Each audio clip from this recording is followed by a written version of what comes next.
Hello మామాస్, ఈరోజు మనం రాజారంలో ఉన్న కొత్త శిల్పకళ ఆర్ట్స్కి వచ్చినాం. అక్కడ చూసినట్టయితే మనకు పెద్ద కెనాల్ కనిపిస్తాయి. పెద్ద కెనాల్ నుంచి వెళ్ళి ఒక 100 మీటర్స్లో ఇటు రావాలి. ఇంకో ఇది మన శ్రీ వినాయక శిల్పకళ ఆర్ట్స్ ఎంట్రన్స్. సో ఈ షెడ్ వచ్చేసి లాస్ట్ ఇయర్ మోడల్స్ గణపతులన్నీ ఇలా స్టోర్ చేశారు.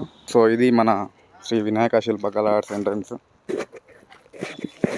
ఇక్కడ చూడండి, ఇక్కడ వర్క్ నడుస్తున్నాయి ఆల్రెడీ. ఇక్కడ ఎంట్రన్స్లో కనిపిస్తుంది ఈ బొమ్మ. ఈ విగ్రహం అయితే ఎక్సలెంట్ ఉంది. మన సోఫా మీద వన్ సైడ్ కూర్చొని చూడండి. మినిమం ఇది 10+ ఫీట్స్ ఉంటుంది. ఇగో రాజన్న హాయ్ చెప్పు. రాజన్న ఉన్నాడు. ఈ రాజన్న అడుగుదాం ఇంకా విగ్రహం గురించి. అన్న విగ్రహం గురించి చెప్పు ఒకసారి. 10.5 ఫీట్లు ఉంటుంది. ఇక్కడ కాదు బొమ్మ, బాంబే మోడల్. ఇక్కడ దొరకదు కానీ మంచి విగ్రహం, అల్క లైట్ వెయిట్, స్పెషల్ గణపతి మన. ఓకే అన్న, థ్యాంక్ యూ.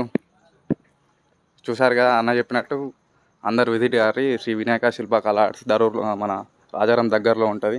ఇంకొక విగ్రహం చూద్దాం మనం, చిన్నది. సో ఇది ఒక 5.5 ఫీట్లు ఉంటుంది. 5.5 ఫీట్లు ఉంటా. మోడల్ మంచిగా ఉంటుంది. ఇంకొకటి ఇక్కడ ఉంది పక్కన, బాలగణేశుడు. ఏం చేస్తున్నా ఈ గణపతి? ఎలుకకు లడ్డు తినిపిస్తున్నారు. మంచి ఉన్నది కదా అన్న. సరే అన్న, మన వాళ్ళని అందరినీ విజిట్ చేయమంట. బాయ్ చెప్పు.